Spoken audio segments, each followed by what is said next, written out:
Hi, I'm Ann Key, Hi, I'm Veronica Iglesias. and we're glad that you've joined us this afternoon. We wanted to, we're here talking about the Jade Oracle, and we wanted to talk a little bit about how we got interested in pre-Columbian religion and Mesoamerican religion. So, in my case, I will say grew up with this tradition, seeing pyramids everywhere around me, the museums, uh, the books talking about the ancient cultures, and I want to know more and learn more. Um, so I started studying a lot about that, reading books, mostly reading books.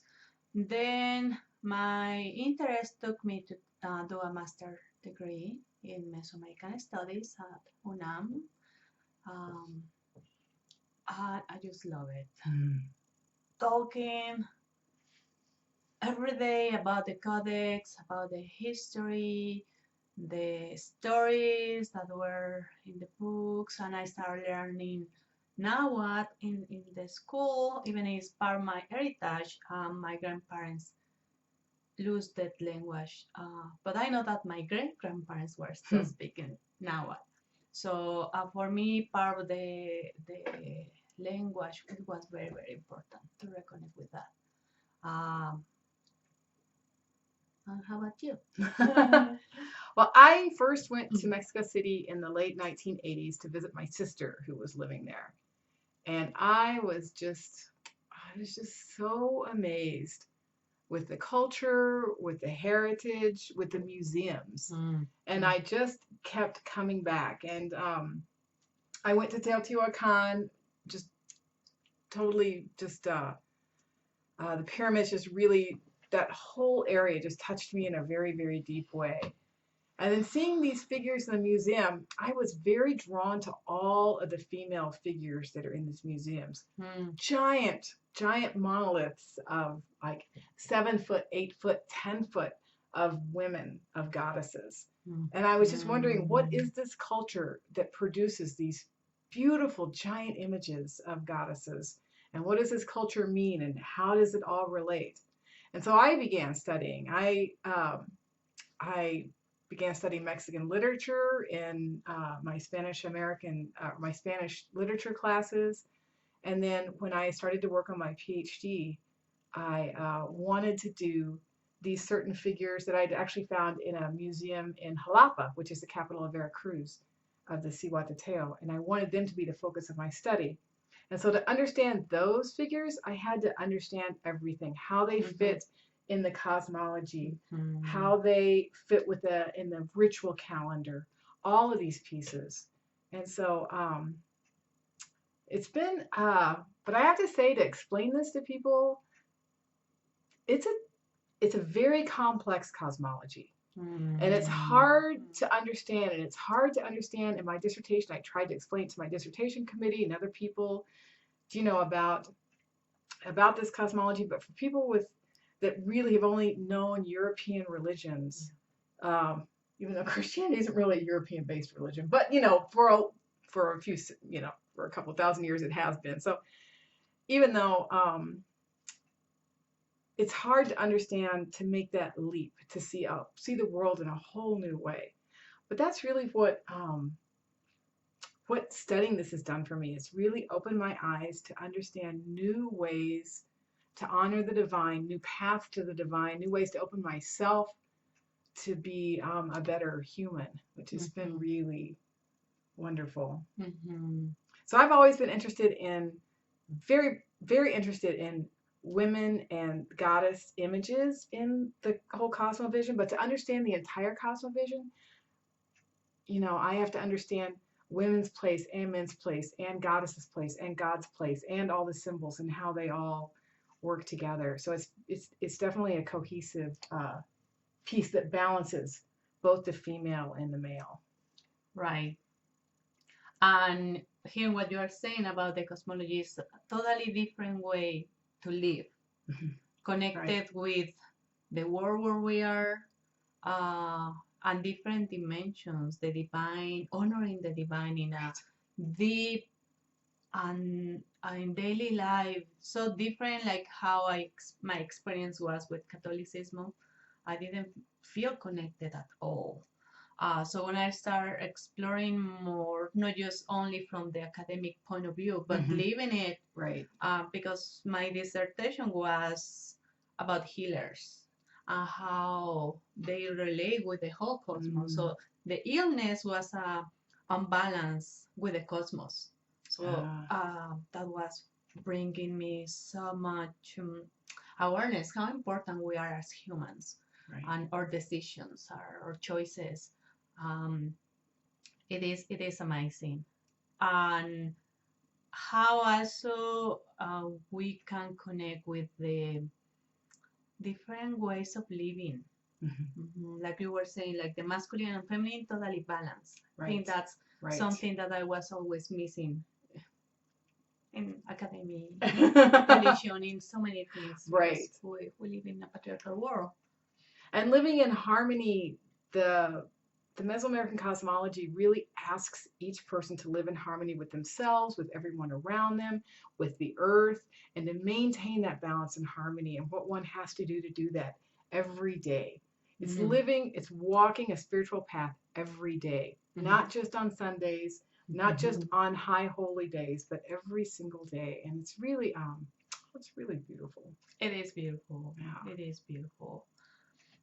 And from that, in my case, when I was doing the research, I was finding how important, again, the balance between masculine and feminine, and the connection with the universe, and also the different techniques that healers were using. So divination was one of the things related, like all the healers, the TCIT, were using divination with different techniques. So I know that is. I was gonna get out the card for TC. There. TC, yeah. There we can show you. So all of you have probably already seen. Whoops, let me get it in the right place. The Jade Oracle deck. That's really been our passion project putting together. And this is the card for traditional medicine. TCIT. TCIT is the Nahuatl word. The little tree. Oh, there she is, the little tree, and the pregnant woman. The pregnant woman with the medicine. With the medicine, right. And the medicine comes from the plant. And part of it is having a relationship with this plant so that the plant gives you the right medicine. There's just, it's all connected. It isn't a separate thing. It's all, connected together. Yeah, I remember one conversation with a person, and this person was telling me, how healers, how shamans know what plant can work to have, for example, when you are poisoned with another plant. Right. And I was like, well, before people used to listen and have conversation with the plants. The plants will tell you. Right. It's a different and deep connection with nature. Right. And a reciprocal relationship. Even planting the corn is a reciprocal relationship. The corn itself is a reciprocal relationship. The domestication of corn, and then that humans plant it, but the corn comes back and brings us abundance. And so there is this whole reciprocity that it's not these separate worlds.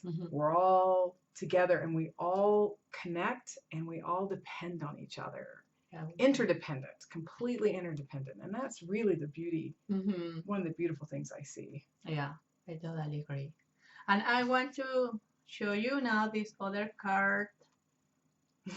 We're trying to figure this out. Cipactonal and Oxomoco, that was they were the primordial couple, and they are part of the archetypes showing that masculine and feminine were totally balanced and equilibrium and respect of each other.